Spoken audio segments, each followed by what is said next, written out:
That's what I'm talking about. Wait! Okay, now, from the beginning. So, I'm going to talk to you today about evolving Unity. In the core team of Unity, we're working on basically rebuilding the foundation of everything that Unity is based on. And today we're going to give a lot of talks about how to write high-performance code, how to write high-performance simulation code, data-oriented design, these kind of things. And I want to talk a little bit about the principles and the goals for what we're trying to achieve, so that you have a better context for what it is we're trying to do. So I'm going to start with a couple of concepts. So the first concept we have, we call performance by default. So performance by default, the first question is, what do we mean by performance? So when we say performance, I mean, if I ask Mike Acton to write some highly optimized code for a specific target platform, he knows exactly which hardware he's targeting, he's laying out his data optimally, and he uses the most optimal instructions for the hardware. That is what we define as performance. And our goal with performance by default is to make it so that by default, when you write Unity code, you will get a close approximation to something like that. So today, you're putting your code into a MonoBehaviour. That's what we describe on the documentation. And we would like to be in a place where the default for writing code in Unity becomes something where your data is laid out perfectly, SIMD code is used, and everything is multi-threaded. So let's go through these things. So the first one, if you want to have great performance, you need to have great memory layout. And game objects and components are organized pretty much randomly in memory. In the entity component system, on the other hand, we lay out the data in a way so that when you're writing your code and you have a system that updates some positions or does any kind of game logic, we can make a hard guarantee about that the memory that you're accessing is linearly laid out one after the other. And that's really a super important concept to get great performance. Once we have really good memory layout, we can do a lot of good things. The second concept is multi-threading. So the Moore's law is basically dead. The CPU clock speeds haven't been increasing for a while, and what is happening is that more and more cores are being added to your computers. And so I think if you want to stay competitive with making really, really high-end games and putting a lot of interesting things into your game, then you need to take advantage of multi-core hardware. So at Unity, we're trying to enable that. And so for that reason, in 18.1, we shipped the C# job system. And the C# job system makes that very easy to do. That's what it's all about, making it really easy, because the concept is performance by default.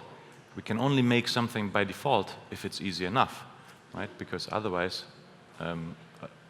you will probably not end up doing it, because we want things to be easy.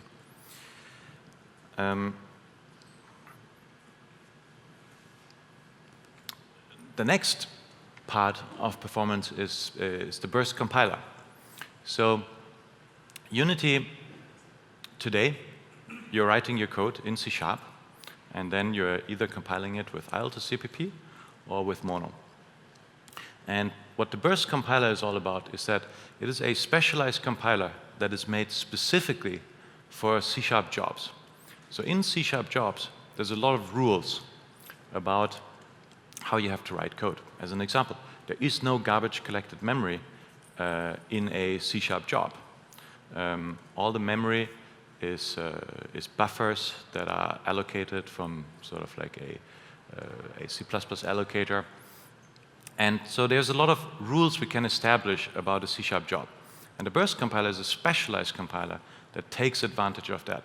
It's a math-aware compiler, so it can do a lot of optimizations that you can't otherwise do. And so we're getting some very, very big speedups from that on the order of 5 to 20x speedups over C# code, and we're also faster than C++ code.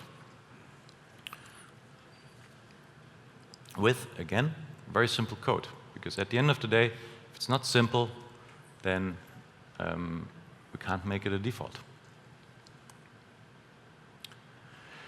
So let's take an example of that. So when we're building the entity component system in Unity, we have a certain approach to that. And our approach is that we always measure ourselves against the theoretical limit of what you can achieve. And then we try as hard as we can to be within a very close margin, 15 to 20% of what is theoretically possible. So instantiation is a very common performance problem in game engines. I'm sure you have, at some point in your lives, if you cared about performance, probably created a spawning pool. And the reason you create a spawning pool is because instantiation is slow. And there are some very specific numbers about how that's slow. So we made a stress test, and in the stress test we spawn a lot of entities. This is like really a lot of things to spawn one frame. You probably wouldn't do that, but acts as a good stress test. So we have 100,000 entities, 320 bytes over 5 components. So when we measure ourselves against what is optimal. So what is optimal is simply copying memory, right? Like there is a mem copy, and that is always the fastest thing you can do, because it literally doesn't do anything but moving some memory around. So GameObject takes 7,000 milliseconds. So that's currently an 800x factor compared to instantiation. And in fact, this is why you create spawning pools. And I would also say nobody gets up in the morning to make spawning pools. We want to make games, right? So when we're optimizing instantiation and we're making it fast, then we're basically making it so that you have one less problem to worry about. And this problem instantiation is in every engine, because nobody really cares too much about it, but we do. So what we did is we made it 9 milliseconds. So we are within that 10 to 20% margin. And that, of course, requires some changes on your end to take advantage of it. But at the end of the day, these kind of performance gains is something we can do. And now you just don't have to worry about instantiating things. So in the Nordios demo that we showed at Unite Austin, for example, this big battle simulation, we just have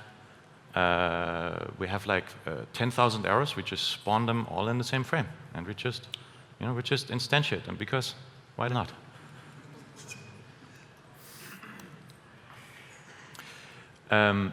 So also another way to look at this is when we're combining single-threaded code, multi-threaded code, and multi-threaded code with burst, we're seeing on the order of 100x speedups.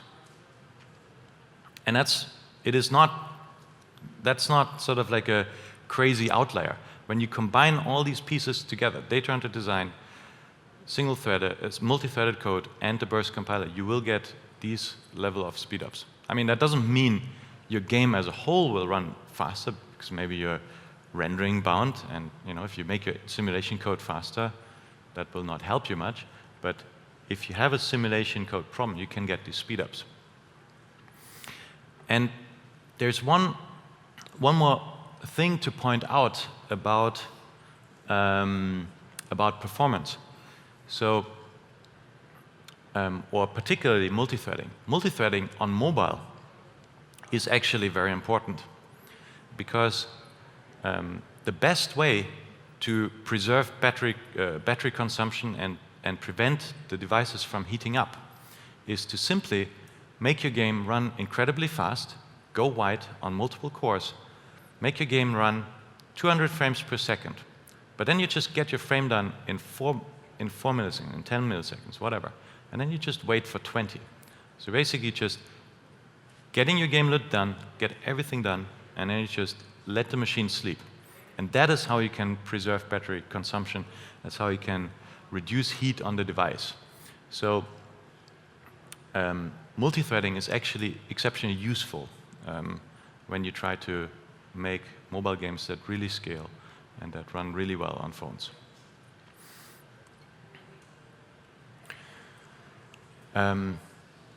Another concept that I care a lot about, this is a concept I think we've always been really good at in Unity. Unity we think of as a sandbox. And to me that means Unity is simple and safe. So I care a lot about this principle, and it means, you know, like if you use a GameObject and you call getComponent, you don't just get like null reference exception. You get a nice message telling you, hey, a component is missing and the GameObject is named this and that, and you probably could look at adding that component, or maybe you check against null. So like really always bringing our users to sort of like a place where they have actionable feedback that they can act on, so that, you know, when you make a mistake, it's quick to fix it, and you're not just wondering like what's going on. So this principle applies to multithreading, because when multithreading is inherently hard.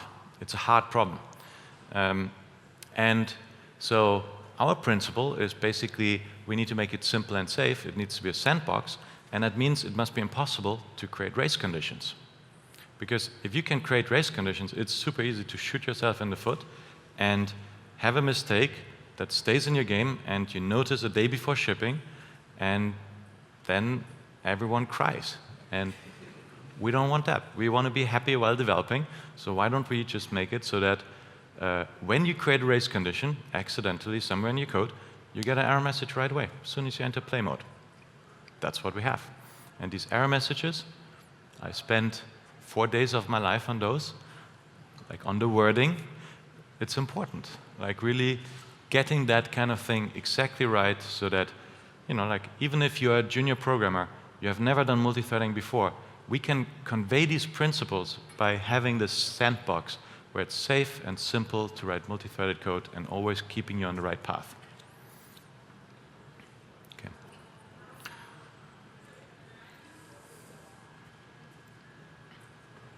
Another really important principle, I think in Unity we have been also doing relatively well on that, but I think we can get it really to the next level. So one way of writing code.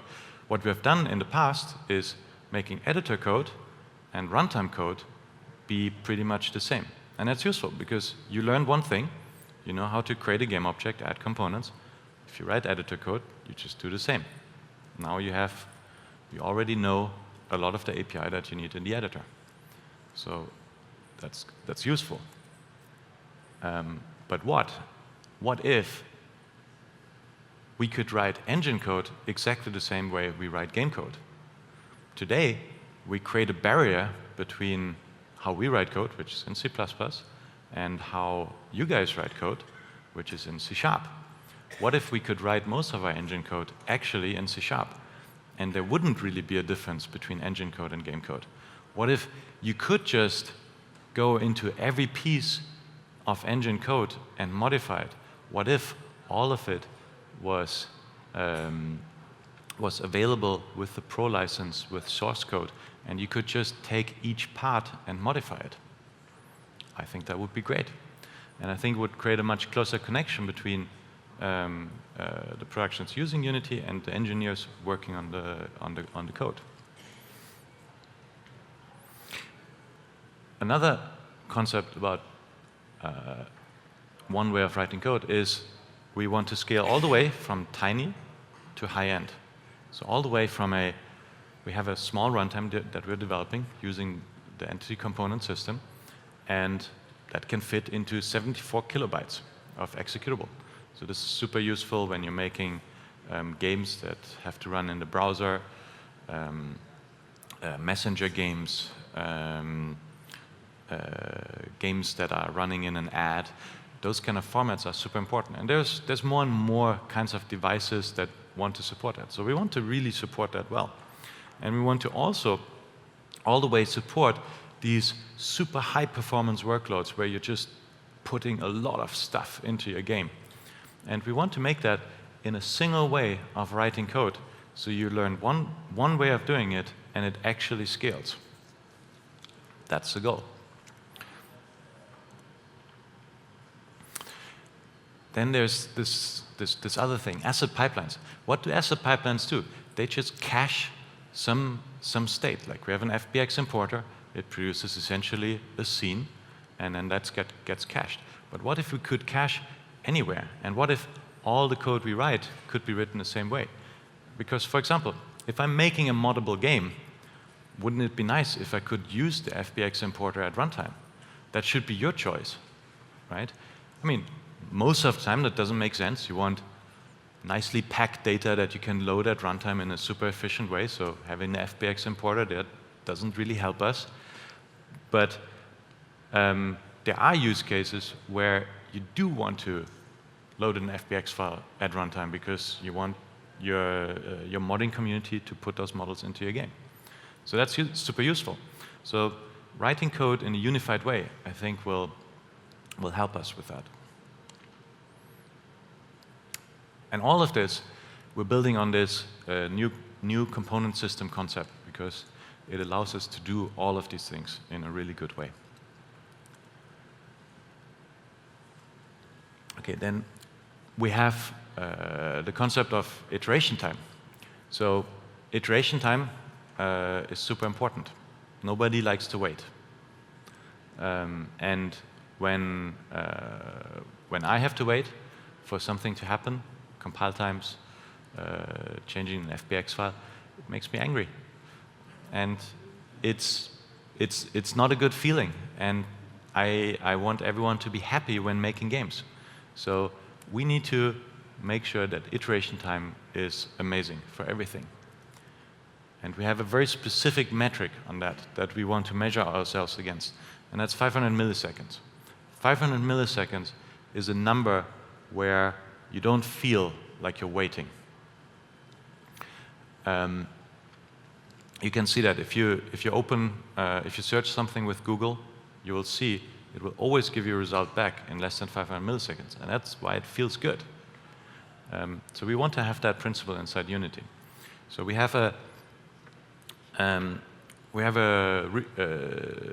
prototype of a new C# compiler, for example, and this new C# compiler, it's an incremental compiler, and we have a 14x speed up on C# compilation time on it.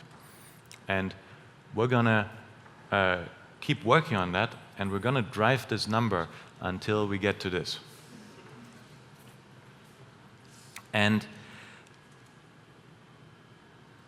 we have that for scripting, but we want to do that for everything. Of course, if you're making a game these days, you want to see it on device. You want to be able to change an FBX file, and it shows up on device. And we want to do that in 500 milliseconds. That's the goal. Now, I mean, all of this talk is about principles and goals. Like if you download the anti-component system preview today, it's not what you get. This is our ambitions, and this is what we measure ourselves, our success against. So over the next couple of years, you will see these things really taking shape. Everything we develop in the anti-component system has full test coverage. When we developed Unity in the beginning, we didn't have test coverage, and we developed things in a way that was, let's say, we made it not testable by default. Over time, we added a lot of test coverage, But with the new system, every developer writes the test coverage as we write the code, and we make it very easy. And that's just how we roll. And since we're writing most of this code in C#, there's also much better tools to do it.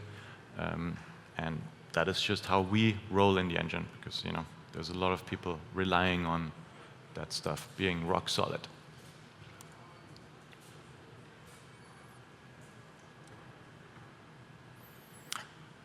Networking. So I believe is that network games is probably the most important thing that we can do to make you successful. I think most games in the future will have some sort of networking component, whether that's asynchronous or synchronous. I think synchronous networking is playing a much more important part, but the basics is we need to be great at networking. Just has to be true. We want to be the absolute best game engine for writing network code. So we're also saying another thing. We're saying we really want to invest in hosted games. So we bought a company called Multiplay, and they have a service where you can scale servers. So you can make your server executable, and they will take care of scaling it in the cloud and on bare metal hardware, and they can help you reduce the cost of hosted games, and they can help you scale with a player base that you maybe can't predict. So that's what we're saying. When we acquire a company, it's a statement, and the statement is, we think hosted games is the right way to do it. It's more secure, it provides a better experience for players, and so on. But for networking, there's a couple, there's a really important point here. And that's usually in almost any game engine, the way we approach networking, I think, is fundamentally flawed. And the reason for it is because we always think like, oh, we just take like this one networking architecture, and then we're going to fit every possible game that exists, we're going to try to fit that into it. And the reality is, if you look at this, there's clearly no one networking architecture that can support all games. Different games require different networking architectures. A first-person shooter does simulation on the server, sending state to the clients and events to the server.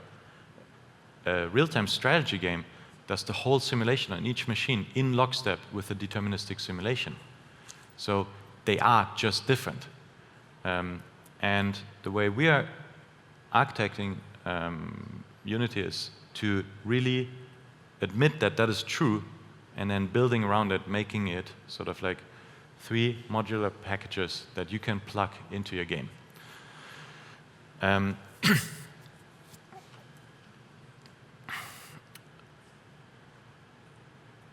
And we want to do that with a single way of writing code. So we want to make it so that you can write RTS game. If you write your game code, you shouldn't have to think about networking. We want networking by default in these 3 different ways of doing it. And at the core of it sits determinism.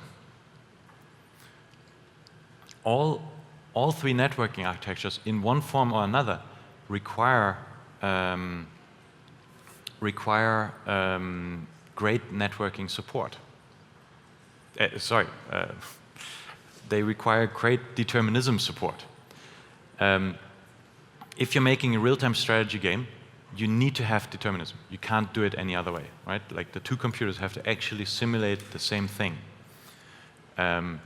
If you're making a first-person shooter, you probably want replay. I mean, a lot of the really high-end first-person shooters these days, they do these really cool headshot moments and so on. And for that, you need determinism. So we want to make sure that determinism is built as a core principle into the engine, so that you don't have to worry about it. So how? So what if I told you that you could write floating point math code and we could run it the same way on an iPhone and a Linux box. And that is something that we can do. That's what we're working on. And I think it will enable a lot more types of games that require determinism.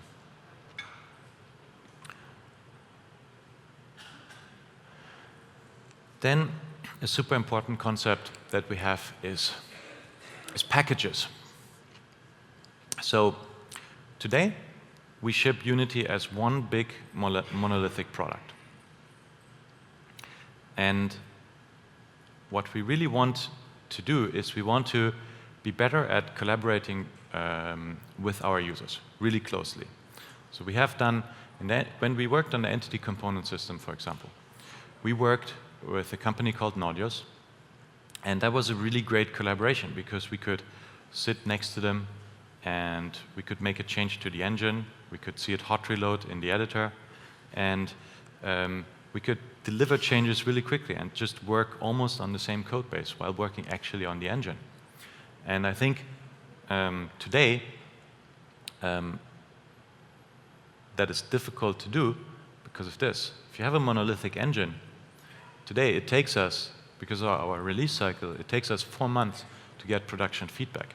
Of course, we can make a change and put it in an alpha, but the reality is that there is no big production with really 20 people hammering on some code, giving us real actual feedback on it in an alpha build. Because of course, if you're in a production, you want something stable.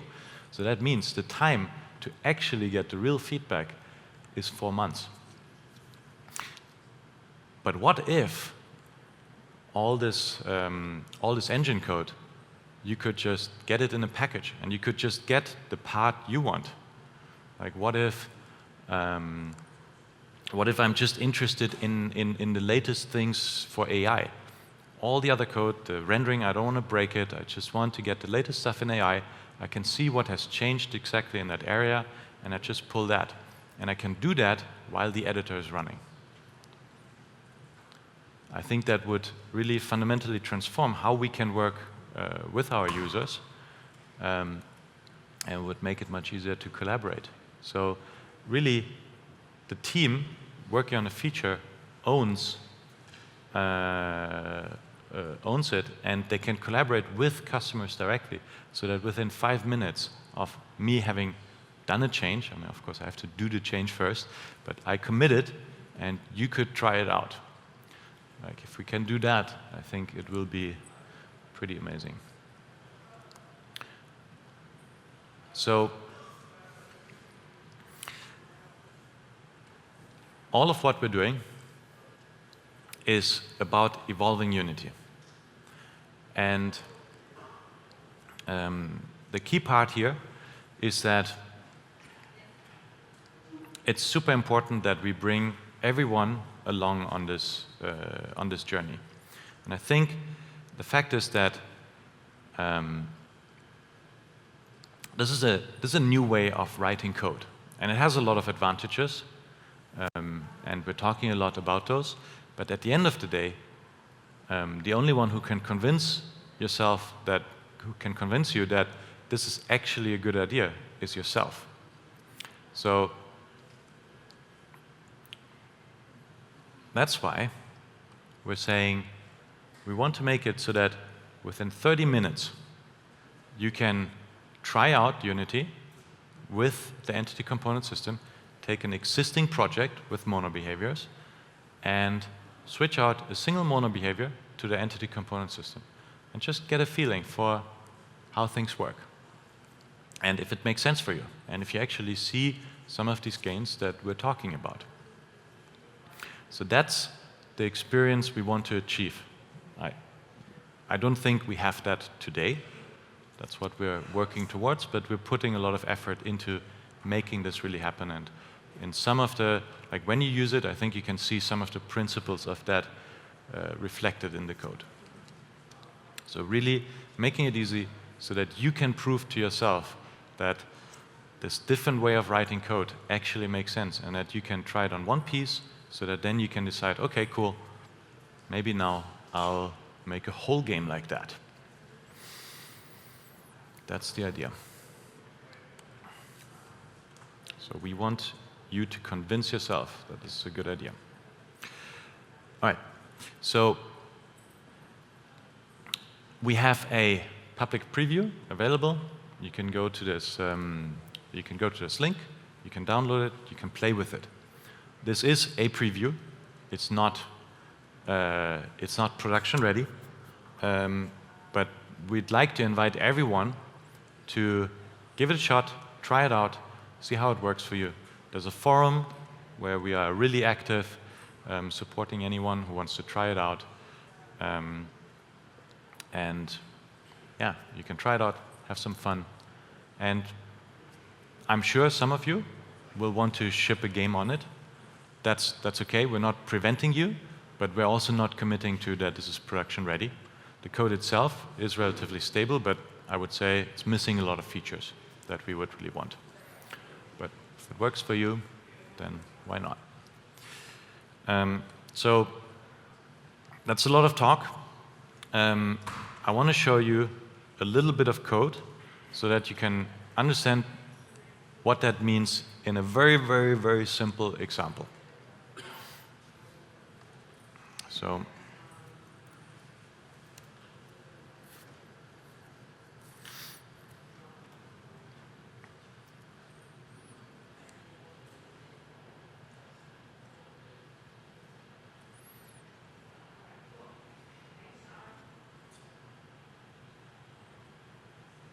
this is not a fancy demo. This is the very simple example of here. We have a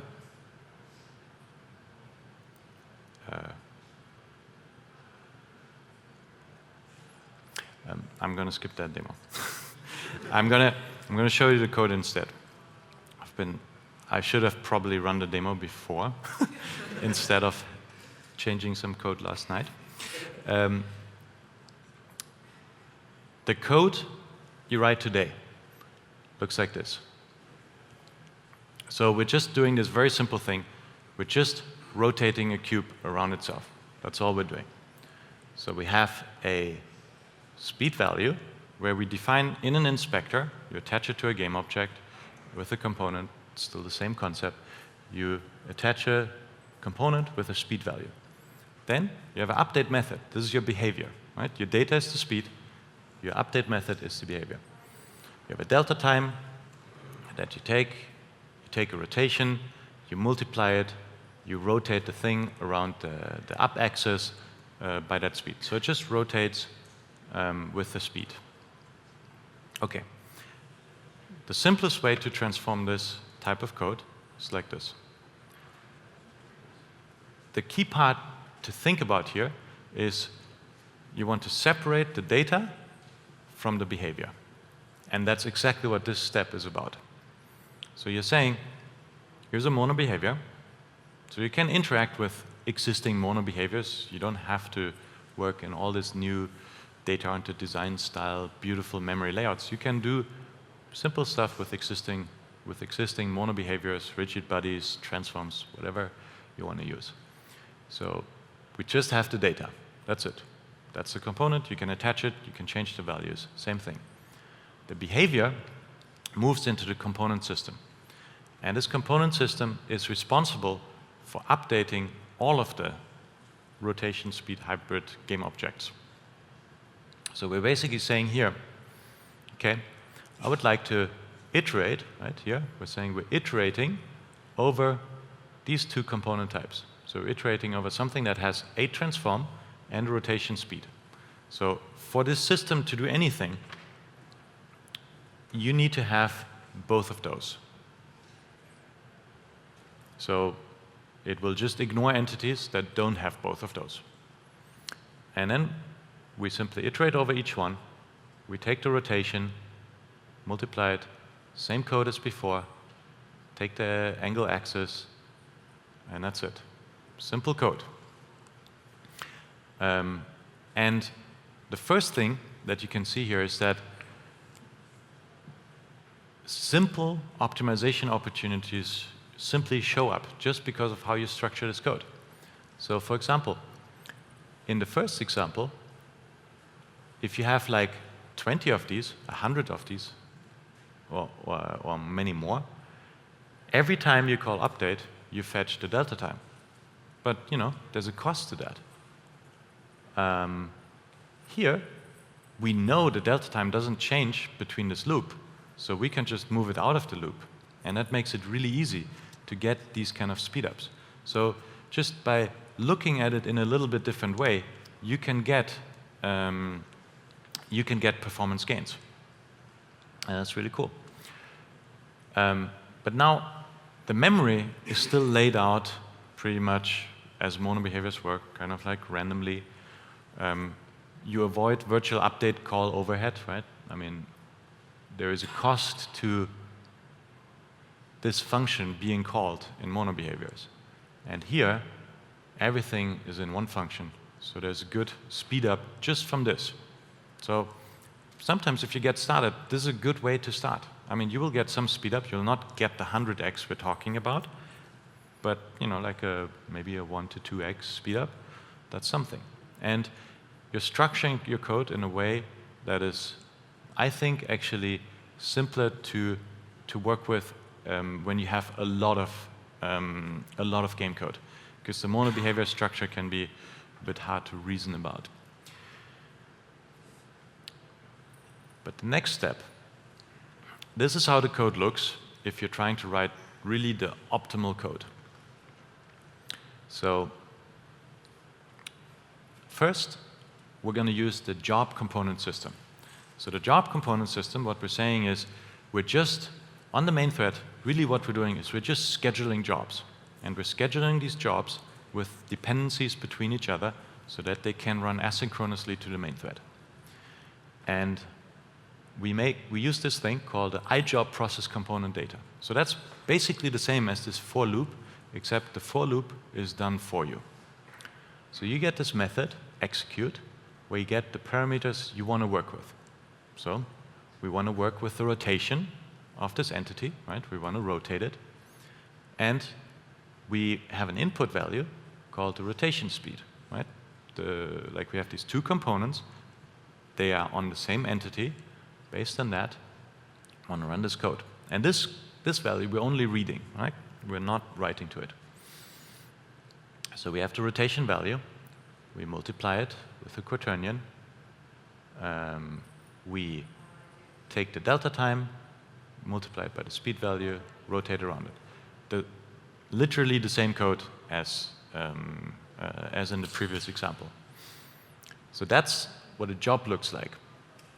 Now, important note, the delta time, you can't just access that on a job, because you know, the job might run now or sometime in the future, and delta time might change between that. So generally, when you write multi-threaded code, you can't access global variables. And time.delta time, you might not see that it's a global variable because it's just, you know, a property, but internally, there's a global variable somewhere, global access to something, and so you can't do that. What you can do is you can put the delta time into the job, and on the main thread, you just get the delta time, put it into the job, and then you schedule it. And then you're guaranteed that this delta time is going to be, no matter when it runs, it will be that value. And that's how you can make sure that, well, your code still runs deterministically, even though it's jobified. So we create this job struct, and then we just schedule it, and we feed in the dependencies that the system gives us. So there's a very important point here. So maybe the rotation speed is being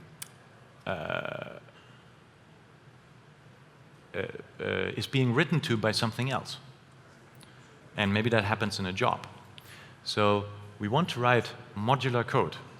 So the system that runs the job component system, it takes care of of generating the right dependencies for you. So it knows if there's another system that is writing to rotation speed, that the job dependency that it should give you should have a dependency to those. So you don't need to worry about that. You just write the simple code using iJob process component data and other patterns, and job dependencies are taken care of for you. So that's super important that you don't have to take care of dependency management, because that's actually quite hard to get right. And then lastly, we have this attribute here. This attribute is how you enable burst. So basically, this is how you make your code 15 times faster. That's actually really the extent of this example. It's a pretty simple transformation from this to something running on the main thread, going over the entities, following this idea. Let's iterate over everything that has this set of components. Let's think in sets of data, to fully multi-threaded code, going wide, using burst, having great memory layout. Like, actually, maybe I'll show you like one thing. What is this rotation speed actually? So the rotation speed is a I-component data. So it's a struct, and it's laid out linearly in memory. The entity manager lays them out for you. And so there's one float packed after another, like that. And that's where a lot of the performance comes from. So that's the overview for me. So I think now we have time for questions.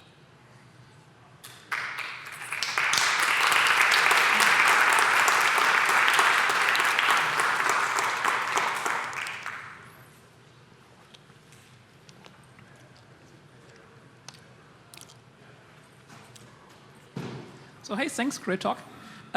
So how do you deal with if you have like a circular causality in there, in those dependencies? So say I have one component job that, component job that adjusts my position just by velocity, and then another one that snaps me to a RTS map grid. So which would then take, okay, I'm reading a position, and when the position is beyond a certain value, I'm snapping it back to the border of the map, something like that.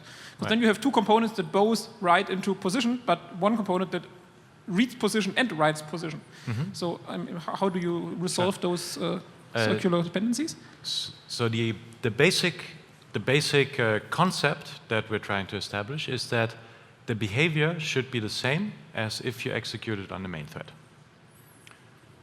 Okay. Functionally, it should work the same. So basically, the first thing that's important to note is the important part is actually how is the order on the main thread of these systems. Mm-hmm.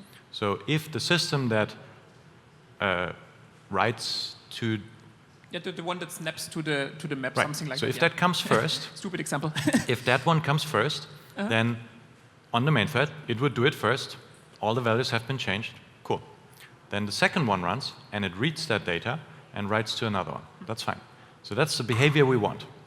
And in fact, the safety system that we have makes a hard guarantee that when you schedule jobs and you work that way, it will do exactly the same. It is actually impossible, without getting an error message in the editor, it's impossible to not write that code. So basically, what will happen is that these two systems, the first one will schedule a job. It will store that job handle in our internal system. It's called the entity manager.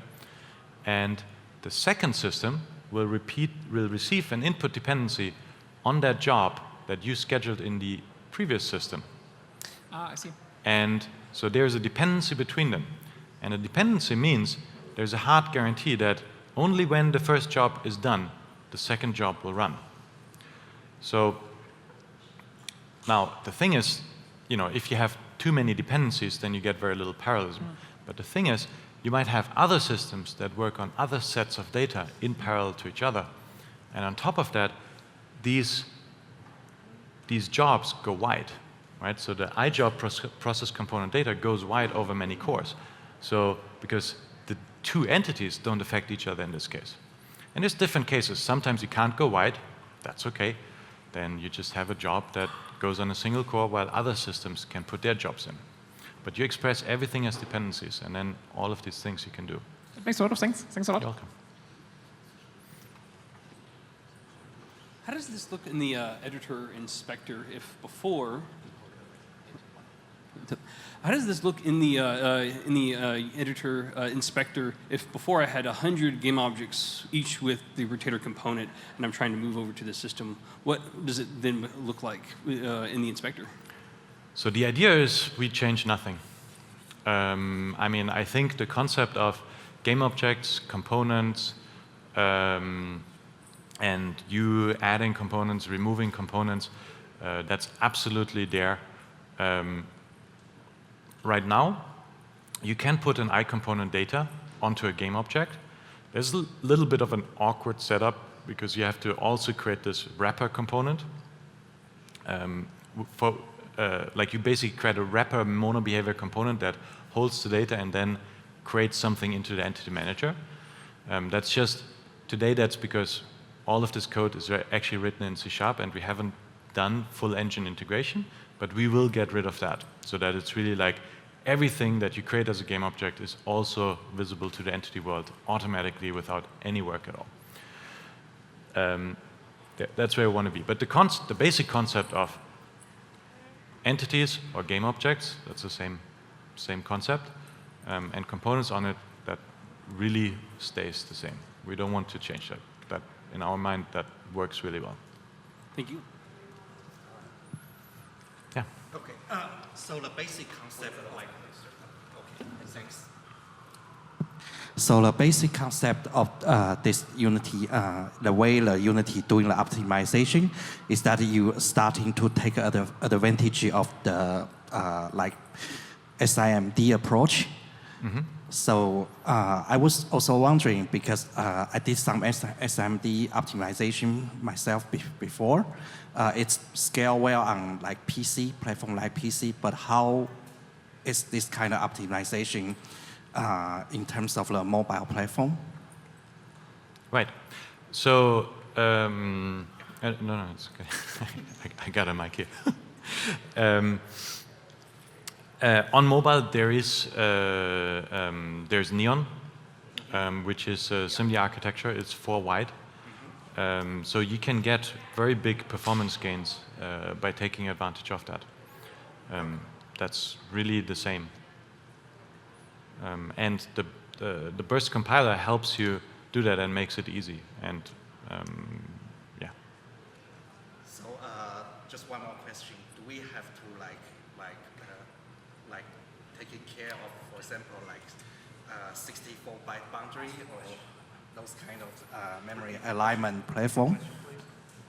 Right. So the question was, do I have to take care of aligning my memory to stay with into like 64-byte? Optimize bus read writes. Yes, exactly. And the answer is no. The entity component system's purpose is to take care of those kind of details for you. There's actually, later today, Andreas Fredriksson is giving a talk specifically about burst, and we're actually going to show assembly for the generated code and really dig into sort of like the details of how this generated code looks like, because it's quite amazing what we can do with this compiler. Okay, thanks.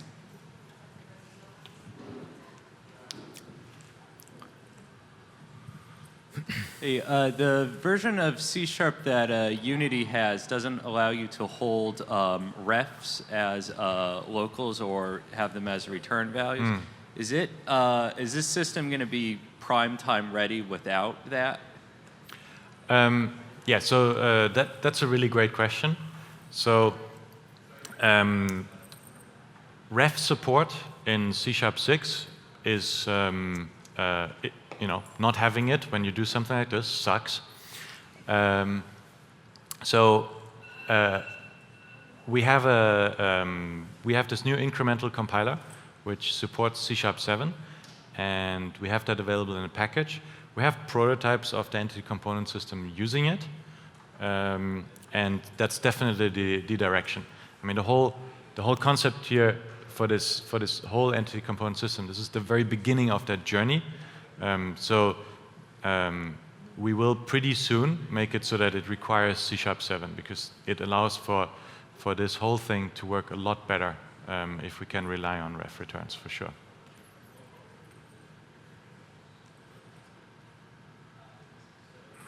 Are the number of threads based on the number of jobs that are scheduled, or is there like a limit based on the number of cores? And is the thread prioritization from the OS or from like Unity or CLR? Right.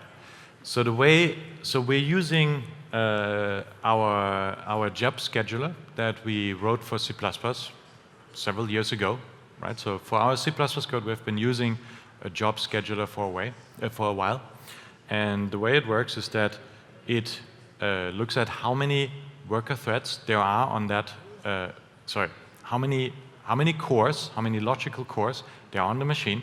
We reserve one for the main thread, and then the remaining ones we allocate to be worker threads. And then both C++ code and the C# job system allocates into those. And sometimes different platforms make different choices about how to allocate the worker threads optimally, but basically we just schedule those jobs, and then whoever picks it up first on the worker threads will get to do the work.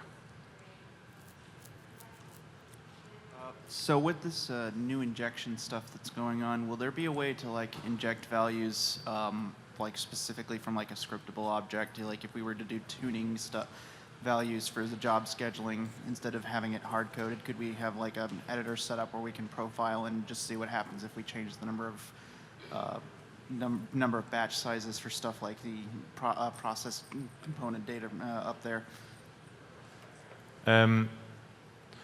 Right, so the question is, are we going to take this, I guess the question is really, are we going to take this injection approach a lot further? Yeah, wider, because I was looking at the samples and I didn't see any way to inject anything other than stuff like the components themselves into groups, but I haven't looked at all the samples yet. Right. What I would like to do is I would like to make the injection code more flexible so it can be extended. So something more like Zenject or Strange? Well, I don't think we would make something like Zenject, just because my personal opinion is that it goes a bit too far and is too much and too complicated. But what I would like to allow is to have a single attribute in Unity where other people can plug in. So if something like Zenject, like if somebody wants to do Zenject, you can plug yourself in and do those things. But I think at least the way we have been writing game code, there's a couple of really important use cases like injecting other systems into yourself, injecting component groups, and they work really well. We just want to make it pluggable because I think that has real value. But I don't think we would go as far as sort of like a real big injection API. Okay, thank you very much.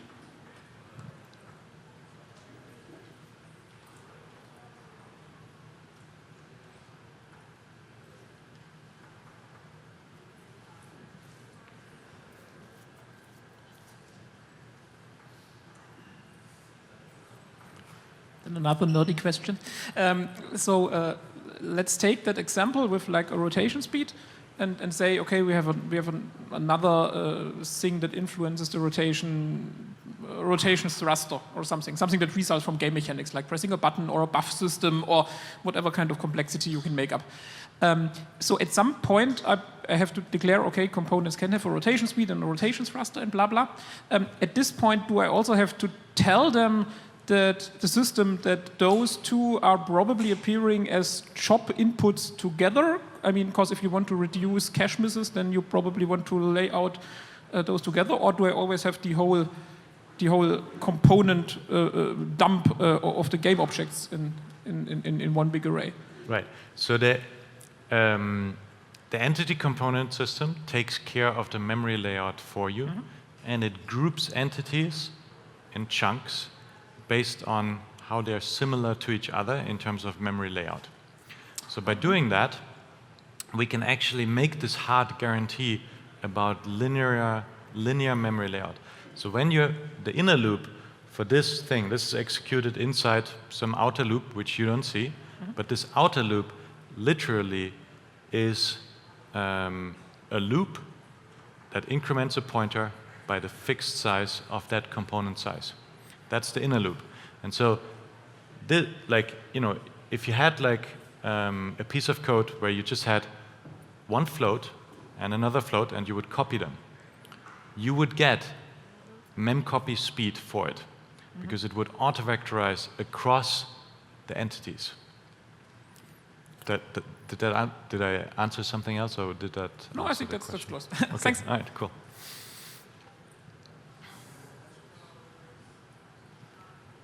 Hi. For example, is there any way to use multi-threaded operations in the editor mode?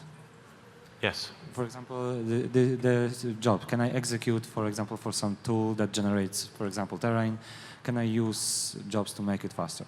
Absolutely. So the C# job system, there's the entity component system, which you could also use at editor time, but the C# job system, those are two separate systems. Clearly they're really made to work closely together, but the job system is a low-level system you can use to just schedule a job and do work. There's rules about it, like you have to use native array, native hash map, all these new container types that we're providing, but you can do everything, particularly your example of generating a terrain, it's a great use case for using both burst and for using the C# job system to go wide. It's made for that.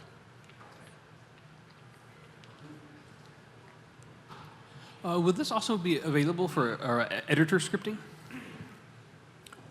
The entity component system, yeah. That is really the principle of one way of writing code, for sure. We want to make it really easy to have data transformations that you do in the editor. I think that's super important to make that nice.